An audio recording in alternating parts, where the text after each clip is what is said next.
Hello, everyone. Welcome to this week's episode of the Author Collaborative. As always, I will be talking to an author whose book I have recently read and enjoyed. My guest for today is Pallabi Ghoshal, and I have read her book titled The Quest of Vermilion. It's a short novella, and I really enjoyed reading it. So do stay connected as I talk to the author of the book, and we try and understand her writing processes and learn from her some few things about writing and publishing. Please stay connected. I am inviting her to the live now, and we should be able to start. Hi, Pallavi. I see that you have joined us, and if you could please accept the invitation, we can start the episode.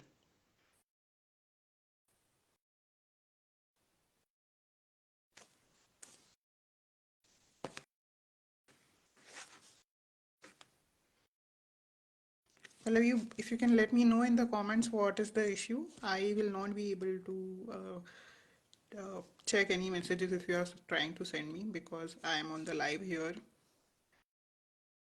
Send your comment here and let me know what the issue is so we can start the episode.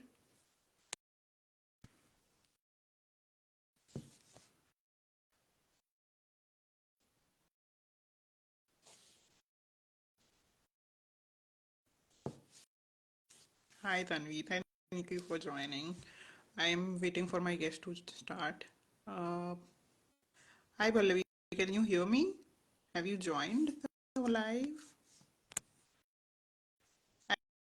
I've sent you another invitation. See if you can accept that.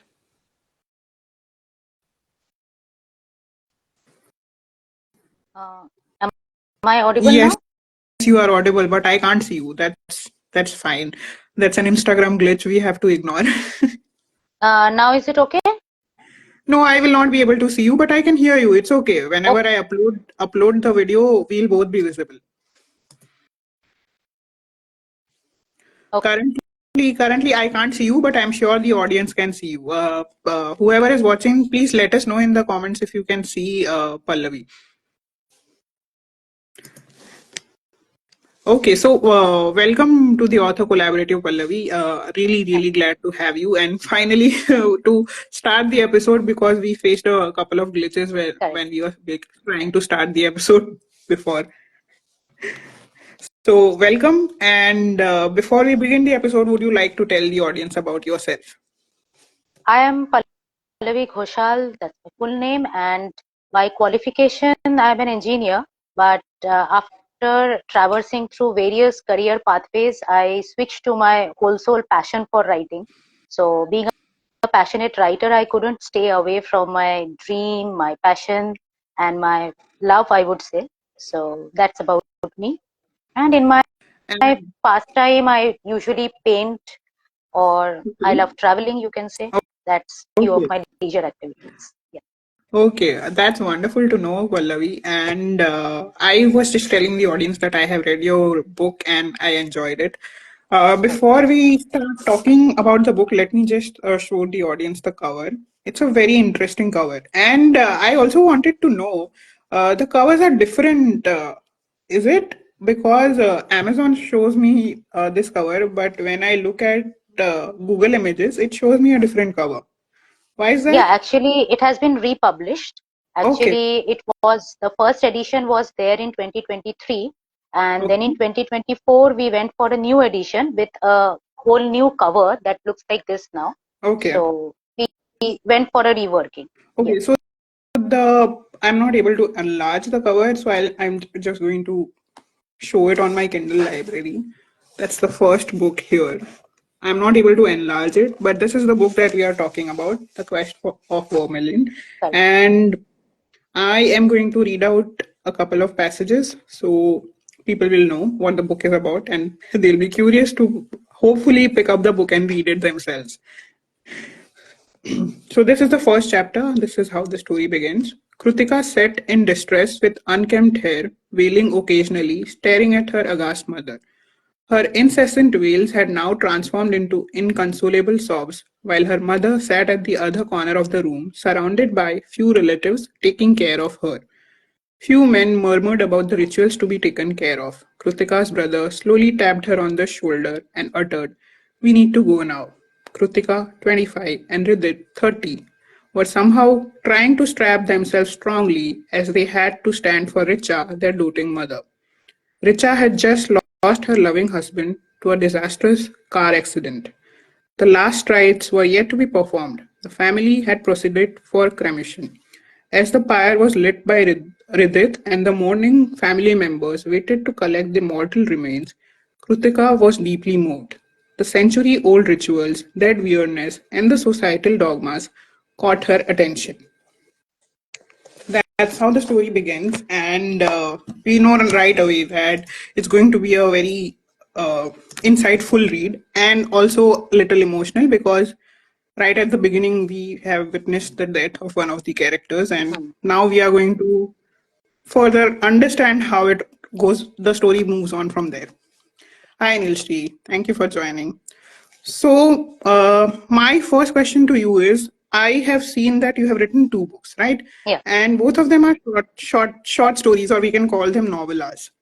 Hmm. But the genres and the plots and the themes of both of them are so polar opposites. Yeah. So, I want to understand. I'm sure it must have been challenging because they are such different stories. So, I want to understand how the ideas came to you and how difficult was it to dabble in two different genres and themes like that? Yeah, so like the Quest of Vermilion, in that I wanted to portray more on the social norms. And there are some social norms which are extremely tragic for some people to accept, Hmm. but still, because of the social regulations, they are bound to accept it. So Hmm. from there, the idea began, and I wanted to showcase a modern woman that, in spite of advancing so much in our career, in our lifestyle, still there is a segment of society still creating a list of norms, and the first list of norms, I would say, the first set of people who are expected to abide by all those norms are the women. So how Hmm. does the modern women, how do they deal with these challenges? What is their emotion? I mean, what sort of emotions they have to go through when they are challenging these norms and trying to take one step ahead out of the web of these norms. So the Hmm. idea began from there, and after writing the Quest of Vermilion, I would say I myself gained a different perspective. So even Hmm. my outlook changed. And when my second book happened, An Unexpected Hmm. Detour, there I wanted to focus more on, how much hatred can take a person into being a ruthless person completely. Hmm. Hatred can Hmm. transform the overall personality. Hmm. Vengeance and that revengeful nature, Hmm. it can force a person to do or commit those activities which would completely tear apart the world of other humans. Hmm. So that Hmm. was the idea from where An Unexpected Detour began. Okay. Yeah. So, tell us about the process of how you went about writing them because, uh, yes, as I was mentioning, the genres are completely different, the theme is completely different. So, what kind of differentiator as an author and creator of those stories did you follow? I usually follow one common format when I write. Hmm. The basic thing is that I have a plot. So Okay. first of all, I build the plot, I outline it, and then I allow the story to flow in its own direction Hmm. based on that plot and outline. So Okay. it just happened. The idea came one day and I started writing, and it went on with the flow. I just went on with the flow, and till the first draft happened, I didn't mind about editing at all. First of all, I Hmm. allowed the story to come out the way it wants to be let out through me. Hmm. And once it was let out, then I started working on the editing and rest of the process. Okay. Yes. That's interesting. So, you are not a plotter. We have two terms for authors who create such stories. One is a Hmm. plotter, and one is a panster. The plotter is somebody who knows before starting the story how it is going to pan out. But a panster Yeah. is somebody who, when they begin writing, they let the story take over, and then the plot forms as they write the story. So Yeah. you are more of a panster. I would say more of a pantser, because the centralized idea is there where I Hmm. want the story to go, that is there in my mind. But Hmm. then I allow the story to flow in its own shape. Otherwise, I feel that the emotions won't be conveyed Hmm. so naturally if I try to limit myself to the plot. Right. Okay, that's and we have Nilshri here. She's also saying Yeah. nice strategy. Thanks, Neil. Yeah. Okay, so that brings me to my second question. Yes. You have already talked about the plot of the book that I have read, which is The Quest for Vermilion, and we are Yeah. looking at a plot where the protagonist is questioning the righteousness of some customs and rituals. And Correct.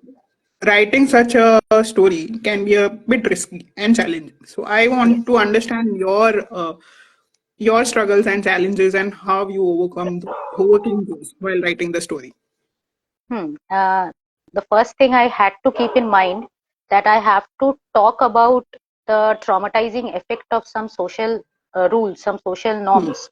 But then again, I have to keep in mind that I cannot hurt the religious or Hmm. spiritual sentiments of any community, any Hmm. strata of society. Hmm. I cannot do that ethically. Hmm. So I had to keep in mind that I have to do justice to what message I want to deliver to the society through my Hmm. book, yet Right. I shouldn't be hurting anyone's sentiments. Hmm. So I had to work on the plot accordingly. I had to work on writing it out in such a way that it is never hurtful to anyone. Hmm. Yet the And message goes loud and clear, That is okay. what I wanted. Okay. And is there any particular instance you remember where the idea was there in your head, but when you began writing it down, or when you wrote it and then you realized that, this might be hurtful, so I have to change it a bit. So, is there a particular Ye- scene where you, after the first draft, you realize that no, this should not go like this, and you changed it? Yes, there were some points. There were some points specifically where it starts with the culture where they command a widow to get rid of some of the accessories which are there with her in her married life, and what she feels about it. So Hmm. there initially when I wrote, it became somewhat a little challenging. So Hmm. I thought during my first editing process that I have to soften the tone here. Okay. Here I cannot directly dig into the social norms, Okay. but yet just showcase the emotions which the person is feeling because of this social ritual. So I modified it a little. Okay, that's a good strategy again to focus on the emotions rather than the what the protagonist is probably feeling about the ritual per se, Correct, right? correct. Okay, that's a great tip. Thank you for sharing that with us. And now that's about it. The questions that I had from my side. You have also read my book, so Yeah, I leave the floor open to you now. correct. I read Heartstring and Harmonies, and trust me, the romantic stories that I went through, each of them are unique, I would say. And Thank I you. would like to tell the audience that the way she has, included some lovely, heart-touching songs in between, you are going to feel the whole, aura of love all over again. And yes, so that is one of the portions I really loved in your story. And specifically, I want to talk about one story, which I would say it was The Hmm. Moonlight is Raining. Oh, okay. And I am sure that all couples of all age groups, they are going to relate with the emotions really well, I would say. I'm just showing the book cover to the Yes. audience. This is the book that we are talking about, Heartstrings and Harmonies. It is my latest release, and Pallavi has read it, and she's talking about her experience. Go on. Yeah. So, and one of the stories was here with Dreams in My Eyes, I Have Left from Home. Hmm. I mean, I could relate with the title itself very well, because 11 years ago I had to leave my home for my job, and 10 years of staying away from home. So I could relate at some points with the title itself, because I too had many dreams in my eyes, and I set out from my home for that. And few lines I really loved here. The crow's feet and twinkling eyes were a straight contrast to her frail figure. So, lovely description of the characters, I would say. Thank you. So, Thank you so much. I would insist that the audience, you surely read heartstring and and harmonies, and I'm sure you're going to connect with the emotions really well. So please go ahead. Thank you. Thank you so much. I am so happy to hear that you enjoyed reading the stories. Yeah, truly. Would you like to read out a few passages from one of these stories? Yeah, so I would talk about this one. So, with dreams in my eyes, I'm reading from there. Hmm. So, it took her a few seconds to find her bearings while looking around. That's when her sight fell on the figure standing in front of her bus seat. The crow's feet and twinkling eyes were a straight contrast to her frail figure. Is this seat taken, my dear? She asked Shriya, pointing at the adjacent seat. Her soft voice had such a melodious tinge that Shriya found herself wondering how the woman must have sounded in her youthful days. And friends, I would say that reading this part, I am sure that she used to be very melodious in her youthful days. So, yeah, I really love this portion. Thank you. So, I would like to ask you something here. I mean, I'm really curious now that writing is a process which involves a lot of challenges. Hmm. So, how do you deal with those challenges? What's your strategy behind it? Okay, so one of the biggest challenges for me, and I'm sure it's relatable for most authors, Correct, is to put on paper the thoughts that you have in your mind. I mean, what we think in our mind and what we are visualizing might not translate into what we are trying to convey through our words in the story or in the novel. So I think that's one of the biggest challenges. In our head, it's a visual that we are trying to create through words, and necessarily it's not able to convert. And I think that's one of the biggest challenges for us.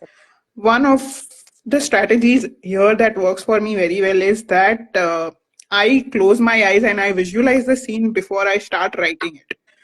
If we are talking about long form fiction, this is the strategy that I follow. I close my eyes and try to imagine the scene as I'm thinking or as I'm wanting to convey. I imagine it that way, that this particular place is there where these two characters are there, what all is around them, hmm, what are the characters seeing, what are the characters feeling in that moment. And then I hmm, try to describe that particular scene on paper, focusing on the emotions as well as the things around the characters. So the thing that you mentioned here, the crow's feet and yeah, her voice, that's what I was imagining while writing. That if the girl is looking at that woman, what is the first thing that she's going to notice? And correct, when a person is so close to you, it's very obvious that you are going to observe their face, the first thing, and their eyes, and the way they speak. These are the things that we observe when a person is very close to us, like within 10 feet of distance. These correct, things become very noticeable when a person is standing in close proximity. So these are the kind of things that I focus on, कि वो मेरे इतने पास खड़ा होगा या hmm, वो मेरे इतने पास खड़ी होगी, तो what would I notice? And then correct, of course the place we are, if we are visiting some place or where we are sitting somewhere, what would we notice in the immediate proximity? For instance, if I am sitting on this chair, I would yeah, notice the chair that is right next to me. I would look at the surroundings, the what color are the walls behind me or in front of me. So that's the kind of thing that you have to translate and make the reading immersive. So that's the strategy, one of the strategies that I follow, and hopefully that's able to translate. And since you have mentioned this particular scene, that is how I imagined it. And then the voice, wonderful, and then how that person who's hearing that voice feels about it. correct. Sometimes, we need to place ourselves in the character shoes to Yes. understand what they feel and to let out that emotion on Yes. paper, Yes. right? Even if we are not able to feel the character's emotions, Hmm, immerse yourself in that particular scene and see that what you are observing. correct. So both ways it works. Put yourself in the character's shoes. Also, that's the number one strategy that works. And if that doesn't work, imagine yourself as a fly on the wall in that Yeah, scene and observe like that. correct, correct. Very interesting. It is really interesting. And this brings me to my second question for you, that from what is the origin of these characters, the concept that you have put into this book? uh, the origin of these characters are the prompts. All the stories in this particular book are a result or an inspiration based on a writing prompt that I received as part of different communities. Yeah, For instance, the very first story that became a part of this book and is one of the stories from the 29 stories is we were correct. asked to write a story inspired by our favorite song, and immediately I knew that I want to write a story where different generations are getting connected through their memories and Mhm. this particular device which is no longer in use. It's a defunct device which no Correct, longer millennials and Gen Zs don't use that kind of devices now. It's a correct, boom box, and correct. I wanted to show three generations connecting through that particular boom box, trying to remember stories about themselves, about their past, and how the discovery of that particular device opens up new conversation and bridges the gaps between the three generations. So that was one of the stories. And similarly, for each story in the book, a prompt worked for the inspiration behind that particular story. And after that, it was like that was the first story that I wrote, the one that I am talking about. It's titled This Intoxicating Evening. And the song that goes with it is Ye Sham Mastani. Yeah, And after that, every prompt that came to me, I thought of the song first, and then I sat down and pondered about what kind of story would go with that particular song. Sometimes it was the opposite. The song came to me first, and then I used a prompt I already had to weave a story around that song. So it okay. really, it wasn't a linear process, but yes, all of the prompts they were provided to me by the universe and the various writing communities that I'm a part of. Lovely. It's so good to know. Even, songs and these elements are wonderful prompts, I would say. Thank And I really loved the all the stories. Yeah. Thank you. I'm very happy to hear that because uh, that was a challenge I had to overcome, not only at a personal level. Of course, Hmm. thinking of the songs was a different challenge altogether. But when I was writing the stories, I had this lingering suspicion and anxiety in my mind that Hmm. would these songs work as part of the story, or would these songs become like a hindrance while the reader is trying to read the story. So Hmm. hearing you say that means a lot. It means that I was able to weave the stories as part of the plots of the stories. Yeah, I could see that. Okay, so that brings us to the end of the questions we had for each other, and we Yeah, move on to my favorite part, which is the rapid fire round. yeah, I'm too much excited about it. Okay, I will begin with the first question I had for you, which is Yeah, since your book talks about an Indian custom that we follow, I want to understand: is there an experience that changed your belief in a particular ritual or a custom? I would say charity begins at home. We all know that. So at my place, I found a different perspective while I was growing up, a different perspective towards rituals. During most of the pujas in our society, we find the women observing the fasts. We have Hmm. observed that usually, but I would say that I have grown up seeing both my parents fasting. They felt Okay. that fasting is not a gender specific thing. If a woman can fast for the well being of the family members, then why can't a man? Hmm. So both of them used to be very much liberal in the way they were picking up the rituals. So I've grown up seeing that, and that's how my perspective has been shaped in a different manner.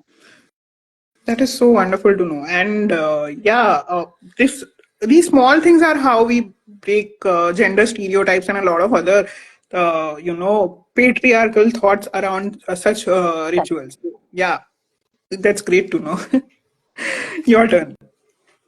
Okay, so now my first question is, what is your inspiration to write romance? Oh my God, so many. So, firstly, I have grown up on romance books. I Okay, used to read romance books a lot as a teenager, and the journey still continues. I still read romance a lot. okay, yeah, And another factor was my love for rom-com movies. okay, These were also a major factor. In fact, if you read my novels, if you ever get a chance to read my two novels, you will realize that it has a lot of Bollywood factors in yeah, in both the stories. yeah. I found some of them in Heartstrings and Harmonies also. Yeah, so they are a huge influence in my stories. Hmm, So yeah, books and movies. great. Okay. My next question to you is, as a reader, what's the biggest turn off for you in a book or a story? Okay, so as a reader, I find if the pacing of the story goes real slow at times, Hmm. that somewhere distracts me and puts me off. So if the pacing is okay, I can read 200 pages within one night. So Hmm. that's how I read, and some days it can go up to 300, 500 pages also. But if the pacing is not proper, after 5, 6 pages, I take a break and maybe I'll pick it up again after 3, 4 days. That is Okay, how it. yeah, I can totally understand that. If a book is really good, yeah, and I think as readers we can all relate to it that if a book is good, we'll finish it in one go. But if it's not paced well, we tend to take longer to Yeah. finish. Okay, your turn. Now my turn. So what is the usual writing ritual you follow? Is there any specific ritual you stick to? Uh, I wouldn't call it a ritual, but I do try to maintain a discipline wherein I put regular goals, writing goals, uh, Okay. which can be which are both a combination of word limit or chapter limits. Okay. Like for instance, if I'm working on a blog post or something related to my work in progress book, I put a limit that the first draft of this chapter I will write within this week, or the first draft of this blog post I'll Hmm. finish in these many days. And if I'm working on a word limit goal, I would say about 500 to 1000 words a day, somewhere in between Hmm. these, like, or maybe if I want to pan it out over a week, I would say 2 to 3000 words I want to write in this particular week. So that kind of discipline helps me stay on my goal. Yeah. Otherwise it's very easy as a creator, as an author, as a creative person, it's Correct. very easy to get demotivated Correct. while working on something. So it's that writing ritual that builds up that discipline, and we give ourselves own deadlines. There is no one Yeah. telling us the deadlines. It's we ourselves, and we Yes. have to be that much self-disciplined for Yes. that. Yeah. Yes, and that is very necessary. As a creative person, I believe that self-imposed deadlines are very necessary to stay on track. It is. Yeah. Okay. My next question to you is: have you ever been questioned on a belief? What was it, and how did you justify it? Uh, See, as I would say that I'm not at all clinging to any particular belief. That's how I am as a person. But I prefer simplicity. I always choose simplicity, and many of my friends, many Hmm. of my acquaintances, they have questioned me, how can you be so simple? I mean, Okay. why don't you, feel like others or follow the trends of which others are following? Hmm. So the only thing which I feel is that I am in competition with no one. Hmm. Actually, it's I am competing with myself. I just have one goal in my mind, that I will be a better person than I was yesterday, and I would be a better author than I was yesterday. So That's when I such don't a compete wonderful. with anyone, then there is no need of any, you know, uh, seeking that Hmm. parallelism with others' life, Hmm. right? I'm my own competition. This is the best way to grow. Yeah, correct. Okay, your turn. Okay, so what do you think sets your romance novels apart from other genres? My romance novels, I would say, they have an added element of no music and a little bit of straying away from cliches. These are the two things that set apart my romances. In most of my writing, I try to break away from cliches like, the girl is in trouble and the boy comes to save her, and then they fall in love and they live Hmm. happily ever after. My stories don't follow these norms.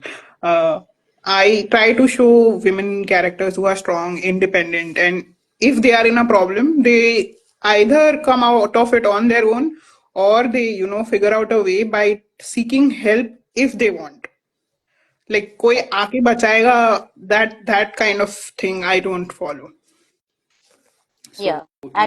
and that's a good message. I find that seeking help, it's actually a matter of courage. Most Hmm. people are unable to do that. So if when your characters are actually portraying that, it's again a hidden message for the readers. It's a good message that they can pick up.